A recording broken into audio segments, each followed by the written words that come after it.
The Palestinian Hamas group has said that it is ready to implement an immediate ceasefire with Israel in Gaza, based on a proposal made by the US President Joe Biden months ago. This after a Hamas delegation met Qatari and Egyptian mediators in Doha on Wednesday to discuss a truce in Gaza and a potential hostage and prisoner exchange. So far, talks have failed to reach a deal to end the 11-month war.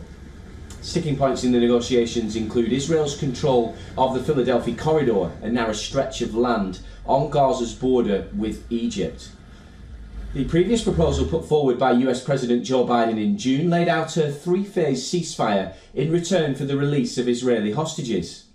Meanwhile, the UN Palestinian Refugee Agency said its 6 staffers were killed after 2 airstrikes hit a school on Wednesday.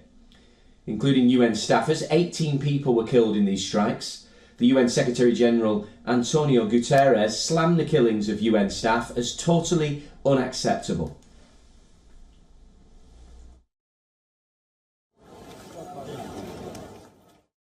We have courts, but we see that the decisions of courts are not respected. And it is this kind of limbo of accountability that is totally unacceptable, and that requires also a serious reflection. In the occupied West Bank, Israeli forces killed at least 6 Palestinians in separate incidents on Wednesday. An airstrike in the city of Tubas killed 5 men. According to the IDF, these men were armed with explosives which posed a threat to Israeli forces. In a separate incident in the city of Tulkhan, the military said troops backed by police and intelligence services killed an armed militant. The Israeli army released a video showing its operation in the West Bank. The IDF has been conducting a series of operations in the northern West Bank for the past 2 weeks, with extended raids in Tubas, Shenin and Tulkhan. One Israeli was critically injured when a fuel tanker rammed into a bus stop near Givat Asaf settlement in the West Bank. According to an Israeli army statement, the suspect driving the vehicle was shot dead by security forces at the scene. Israel has taken responsibility for the death of Aysenur Ezi Ege, who was killed during a protest against the settlement expansion. Furthermore, the US President Joe Biden and Vice President Kamala Harris called the Israeli military's killing of an American activist in the West Bank unacceptable. They also said that Israel must do more to ensure it does not happen again. Israel has taken responsibility for the death of Aysenur Ezi Ege, who was killed during a protest against the settlement expansion. Now, on the northern front, Israeli forces bombarded several villages in southern Lebanon. Images also showed contingents from the United Nations Interim Force in Lebanon patrolling along a highway in the town of Marjoyun. Earlier, Hamas's Lebanon branch claimed responsibility for the barrage of some 30 rockets on the western Galilee. The terror group also claimed to have targeted a military base in the area.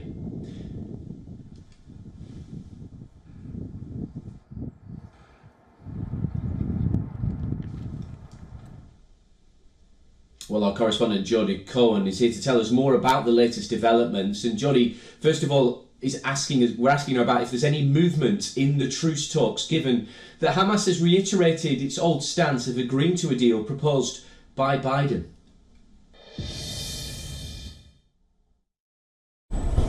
So Hamas has said that it's committed to the original US proposal. Now, Hamas had demanded 29 amendments to that proposal, and it remains to be seen if those have been dropped. Now, Hamas's demands still include Israel leaving the Philadelphia corridor. Israel says it won't leave the thin strip on the border with Egypt because if it did, Hamas could replenish its weapons, fighters and smuggle hostages out of Gaza. Now, Hamas's statement makes no mention of the reported new Hamas demand to free Palestinian prisoners serving life sentences in exchange for releasing the women, children, sick and elderly hostages in the first phase of an agreement.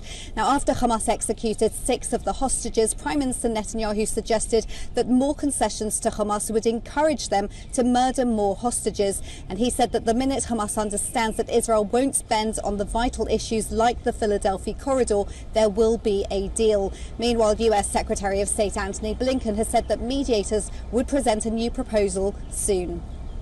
We also asked Jody what the latest is on the on-ground update on the Israel-Lebanon border.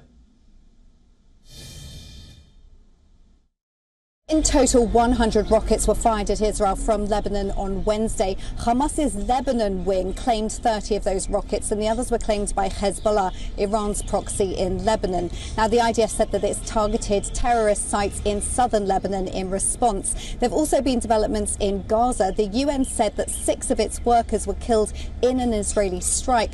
Israeli ambassador to the UN, Danny Danon, suggested that the UN investigates what atrocities those killed were committing when they were eliminated.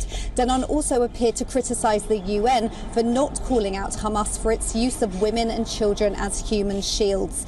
Now, in Judea and Samaria, also known as the West Bank, 1 Israeli was killed in a truck ramming attack. And remember, Israel says that it's on alert on 7 fronts, the others being defending against Iranian proxies in Yemen, Syria and Iraq, as well as Iran itself. In addition, Prime Minister Netanyahu said that Israel and Jordan are working together to secure their shared border against attempts to smuggle in terrorists and weapons. And Jordan's King Abdullah said that militant groups must be confronted.